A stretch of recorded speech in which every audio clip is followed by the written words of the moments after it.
Everybody, guys, it's Chris from turbohhr.com. Best HHR website out there, best forum out there. So you guys go check it out if you're not a member, if you're just on my YouTube channel watching this. But this is basically, I'm showing everybody how to take apart the dash. It's pretty easy, but it can be a little tricky if you don't know what you're doing. And plus, from what I was reading and seeing, everybody was just saying take out the whole waterfall here just by pulling on the middle of these vents right here and then just pulling straight back. That can work. It will work. However, when you go to put it back in, if you go down here, this crease right here, when you go to put it back in, behind this black crease, there's a little dip from this piece right here, the waterfall piece, that sits in behind this bottom piece.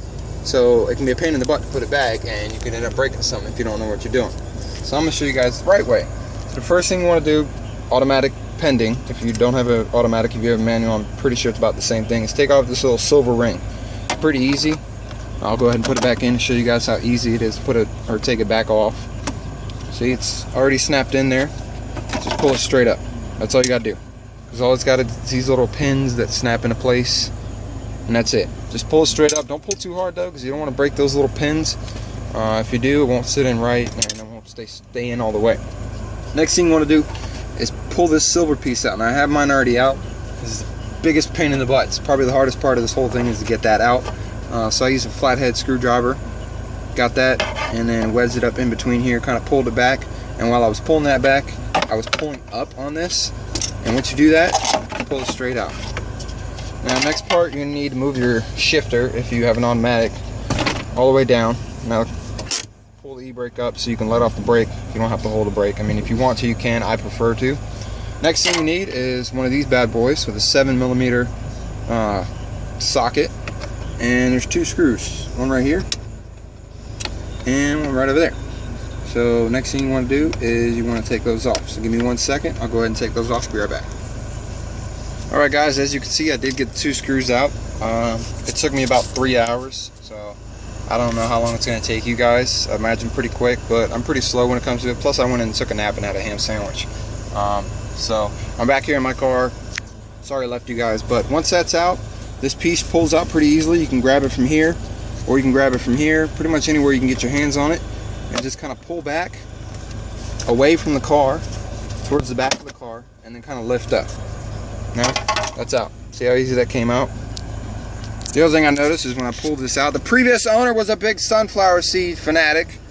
Sunflower seeds all over the place. How the hell they get down here is beyond me.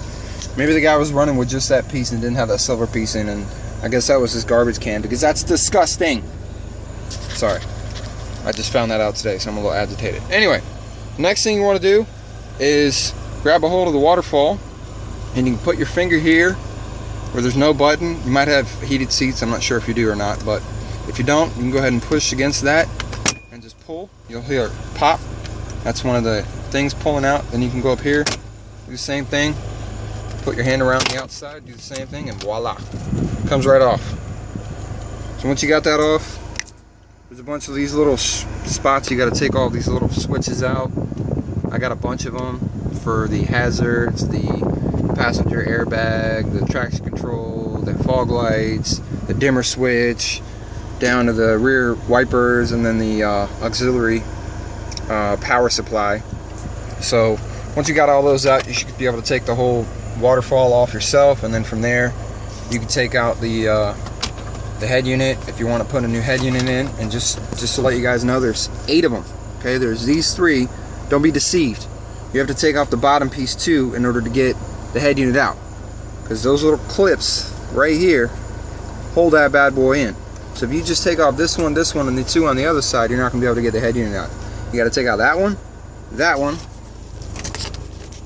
that one, and that one. And then you can take off the top 2 on the left and right side. Then you can take out the head unit. So the AC controls will kind of just sit there, unless you're ambitious and you really want to take them out, then you can, but you don't have to. And then you can take out the head unit. So that's pretty much it.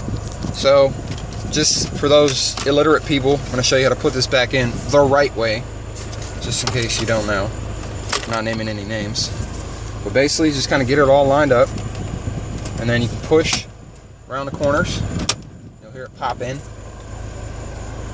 right there. you hear it pop. There we go. Alright, and that should be pretty much it. It's pretty easy to put back in if you do it the right way. Do it the wrong way and you're lazy, then I can't help you. Then you're going to put this bad boy back on. So you slide it in place. And it's got these little latches inside of it right there that are going to go into place like so. And one up here, kind of seat that underneath it. May take you a minute. May take 3 hours. Take a nap. Alright, once you got it in place, unlike me who doesn't have it in place yet, it's not going to be super tight because you still got to get those screws back in. So I'm going to go take another 3 hours and get those screws back in. I'll be right back. Alright, it's sometime yesterday I started the video, so it's today now. I didn't feel like finishing it, so I went to bed.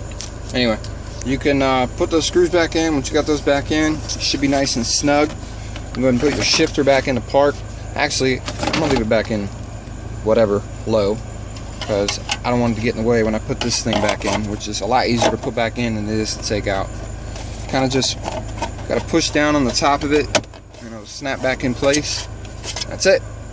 Then you can put your little plastic thing, rubber thing, whatever, in back. Just little compartments, so you got compartments there, whatever.